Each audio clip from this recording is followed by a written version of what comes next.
Assalamualaikum warahmatullahi wabarakatuh. Selamat berjumpa kembali anak-anakku semua kelas 9 SMP Al-Mu'ayyad Surakarta. Meskipun hanya lewat online, anak-anakku semua ada di rumah, belajar di rumah, dan kami Bapak Ibu Guru ada di sekolahan atau mungkin di rumah masing-masing. Pada kesempatan ini akan saya mulai untuk pembelajaran yang pertama. Dan sebelumnya marilah kita buka dulu pembelajaran pada hari ini dengan membaca basmalah. Bismillahirrahmanirrahim. Terima kasih anak-anakku semua. Untuk materi IPA kelas 9 yang ada 5 bab. Yang pertama, bab pertama adalah tentang sistem reproduksi pada manusia. Anak-anakku semua, sistem reproduksi manusia ini pandanglah sebagai pengetahuan supaya anak-anak semua paham dan nantinya terutama bisa menjaga tentang kesehatan dari alat reproduksi tersebut dan bisa menjaga untuk kesehatan dalam kehidupan sehari-hari. Sehingga penting untuk kami sampaikan. Anak-anakku semua, sebelum belajar lebih jauh tentang sistem reproduksi manusia, karena nanti akan melibatkan tentang pembelahan sel, terutama pada pembentukan sel kelamin, baik sel kelamin pria maupun sel kelamin wanita. Maka lebih dahulu kita pelajari tentang pembelahan sel meskipun hanya sekilas.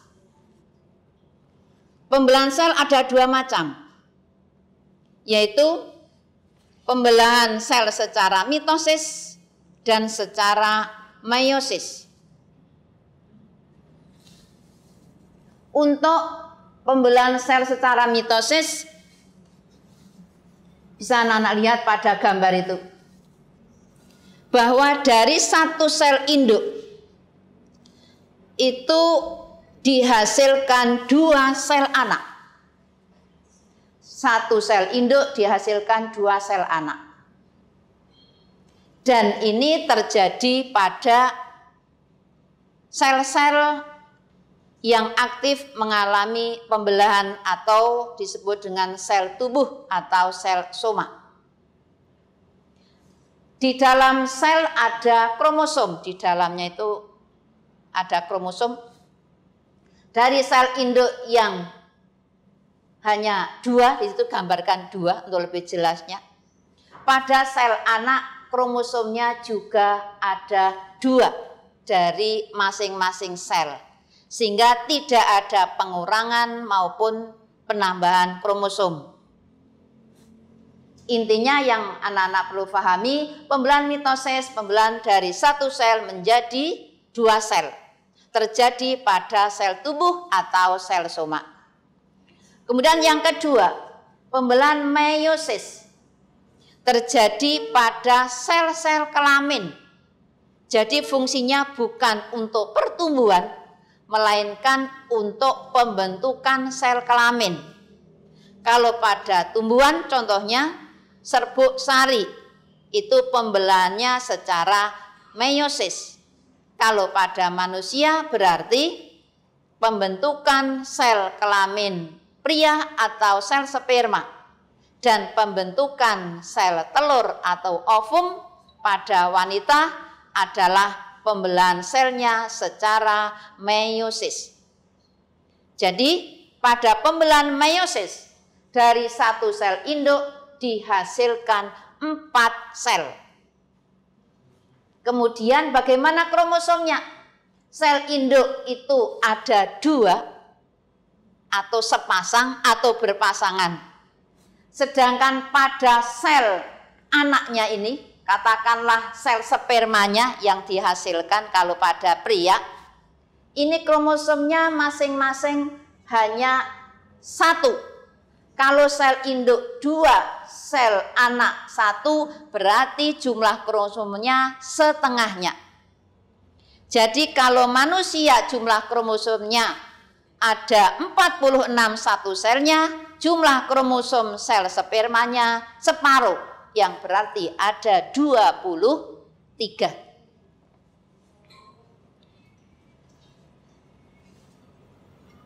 Jadi beda antara mitosis dan meiosis antara lain,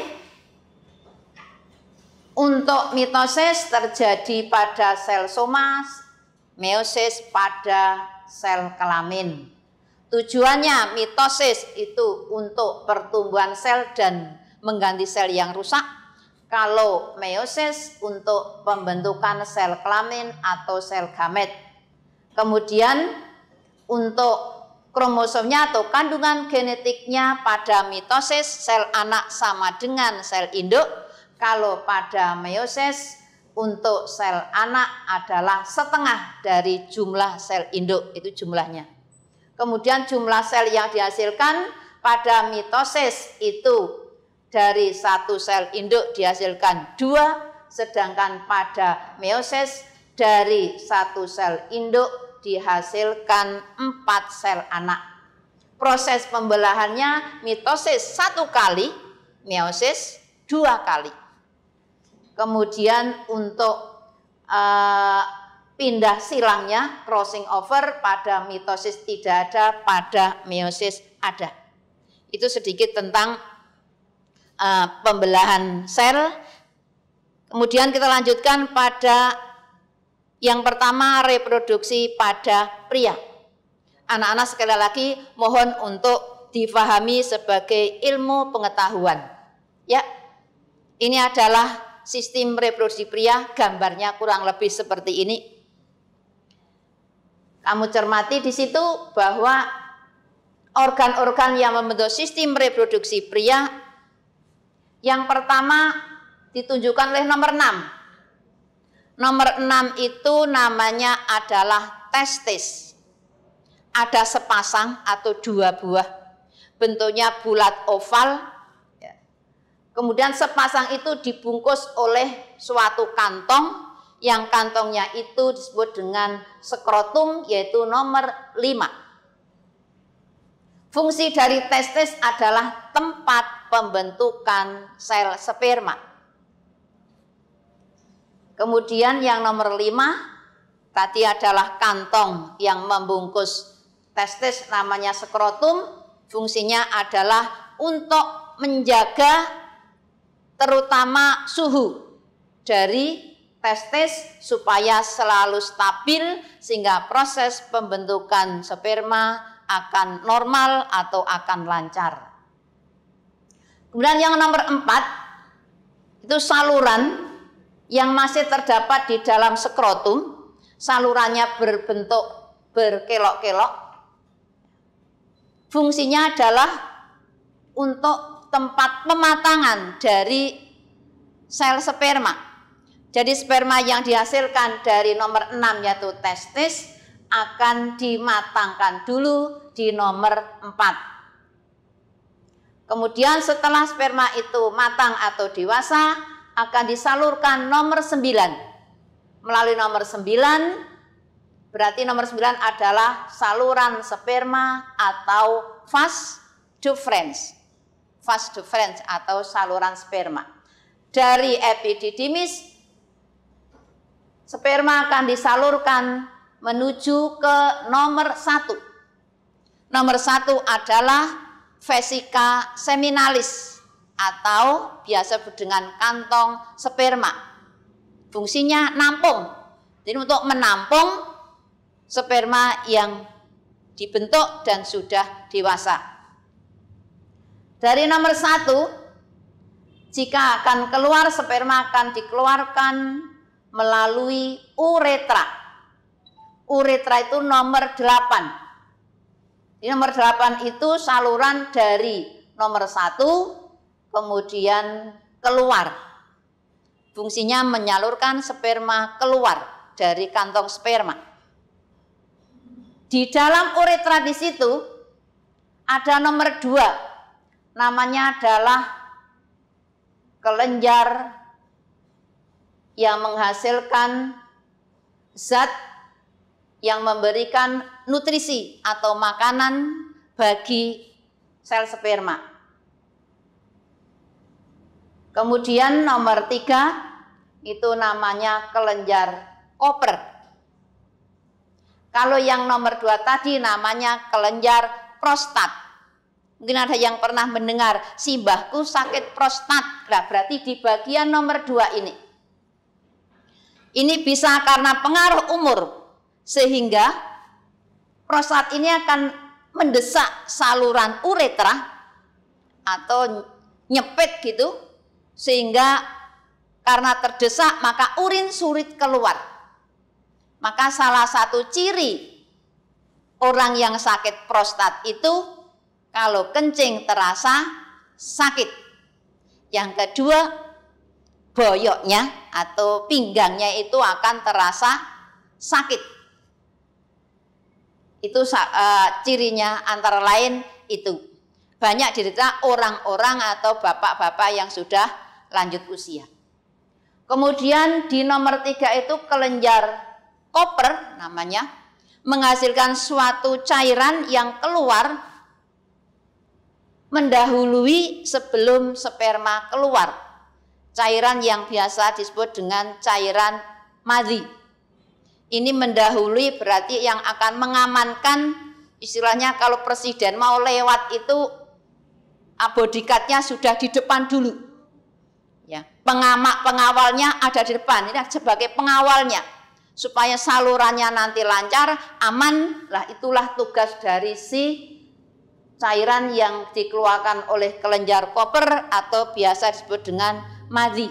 Dan ini kadang-kadang juga pada pria kadang keluar secara sendiri, terutama ketika kondisi tubuh itu tidak sehat atau kecapean. Itu tidur, bangun tidur, tahu-tahu keluar ada cairan madhi. Hati-hati, kamu perhatikan tentang kesuciannya. Beda antara madhi dengan sperma.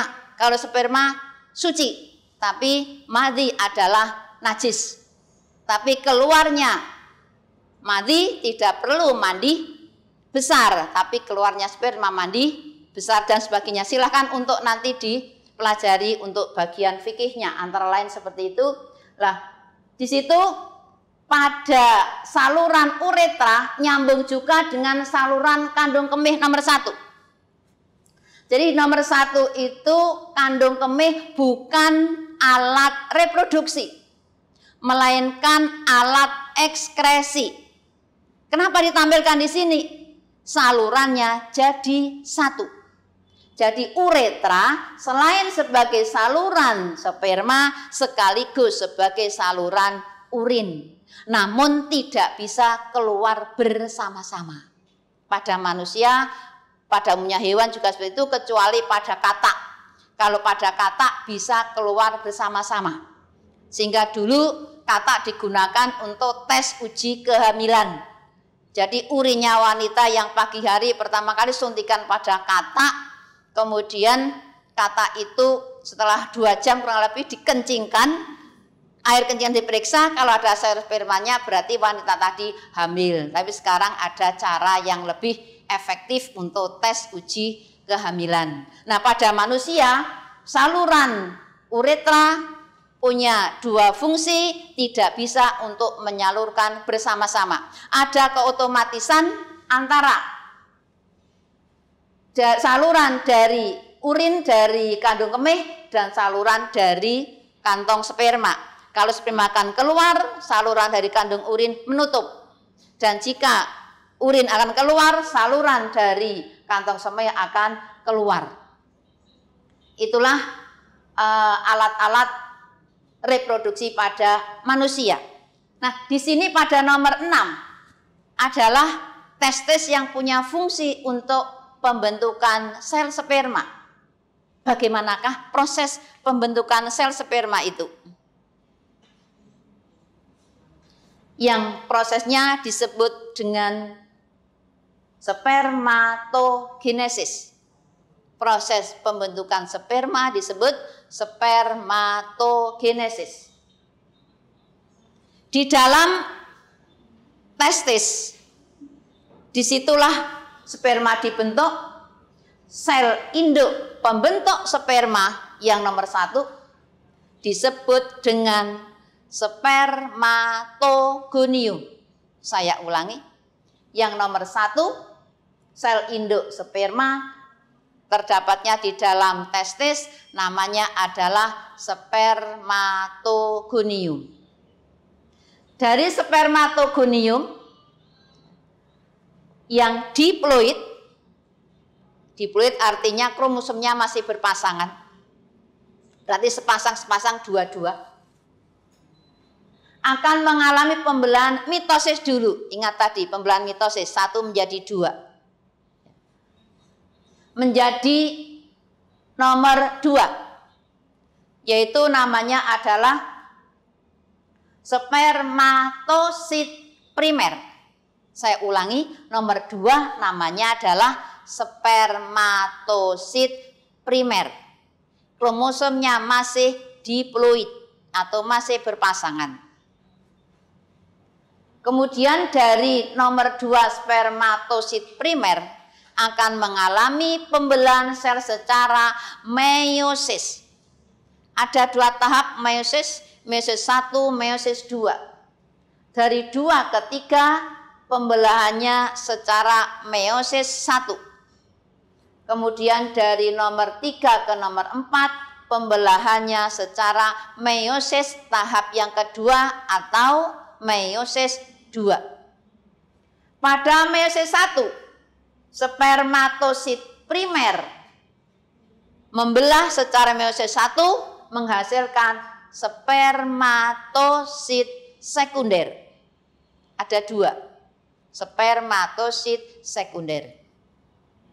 Kemudian dari 2 sel spermatosit sekunder membelah secara meiosis yang kedua dihasilkan 4 sel, namanya adalah spermatid atau calon sel sperma. Nah, inilah dari 1 sel nomor 2 dihasilkan 4 sel. Pembelahnya secara meiosis terjadi pada pembentukan sel kelamin. Dari masing-masing nomor 4, dari 4 sel itu semua akan menghasilkan sel sperma yang fungsional. Kesimpulannya, dari 1 sel induk pada pembentukan sel sperma dihasilkan 4 sel sperma yang masing-masing fungsional. Saya ulangi anak-anak. Nomor 1 namanya adalah spermatogonium, sel induk sperma. Nomor 2 adalah spermatosit primer. Nomor 3 adalah spermatosit sekunder. Dan nomor 4 adalah spermatid. Nomor yang bawahnya, tidak ada nomornya itulah sel sperma yang dihasilkan. Berarti ada 4 sel sperma, bentuknya kurang lebih seperti kecebong, ada bagian kepala, ada bagian leher, ada bagian ekor. Ekor sebagai kemudi untuk bergerak. Kemudian pada ujung dari sperma, di situ ada yang namanya enzim. Jadi menghasilkan enzim antara lain adalah proteinase situ yang nanti ketika menembus nempel pada membran sel telur menyebabkan membran sel telur itu pecah, bagian yang tempel di kepala sel sperma, dan kemudian sperma bisa masuk dalam sel telur. Setelah masuk menutup kembali sehingga dalam 1 sel telur hanya dibuahi oleh 1 sel sperma. Begitulah lengkapnya Allah menciptakan. Ternyata pada ujung dari kepala sel sperma menghasilkan enzim yang bisa melarutkan membran sel pada sel telur sehingga sperma bisa masuk. Setelah 1 masuk, pintu tertutup. Akhirnya hanya 1 sperma yang bisa membuahi sel telur. Itulah anak-anakku semua, untuk sistem reproduksi pada manusia kurang lebih seperti itu. Silakan untuk dipelajari. Dan setelah ini anak-anak ada tugas. Tugas kelas IPA kelas 9. Untuk pertemuan pertama silakan untuk dicatat. Ya, dicatat, dikerjakan pada buku tugas. Sediakan satu buku khusus untuk mengerjakan tugas IPA kelas 9. Pertemuan pertama ada 3 pertanyaan. Yang pertama, sebutkan organ-organ penyusun sistem reproduksi pria beserta fungsinya. Yang kedua, jelaskan proses spermatogenesis atau pembentukan sel sperma. Yang ketiga, jelaskan perbedaan mitosis dan meiosis.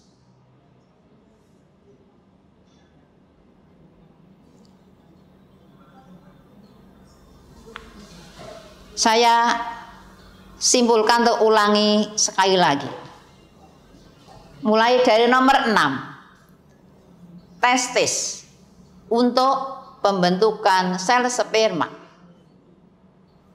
Nomor 5. Skrotum untuk membungkus testis dan mengatur suhu di dalam testis. Nomor 4. Epididymis, saluran untuk pematangan sel sperma. Kemudian nomor 9, saluran panjang itu disebut dengan vas deferens atau saluran sperma.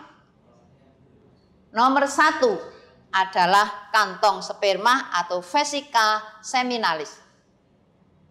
Nomor 2, kelenjar prostat. Nomor 3, kelenjar Koper. Dan nomor 8 adalah uretra yang punya fungsi ganda sebagai saluran sperma dan sebagai saluran urin. Nomor 7 itu adalah alat kelamin pria. Itulah anak-anak mungkin yang saya sampaikan pada pertemuan ini. Jangan lupa tugasnya untuk dikerjakan, dan nanti setelah tugas selesai akan ada tes atau soal untuk tes khusus pertemuan pertama atau post test yang nanti akan dikirim melalui Google Form. Selamat untuk mengerjakan, soalnya tidak banyak dan tidak sulit. Kerjakan dengan semangat apa tugas-tugas yang ada. Semoga anak-anakku semua di rumah senantiasa sehat walafiat dan selalu semangat untuk belajar meskipun ada di rumah.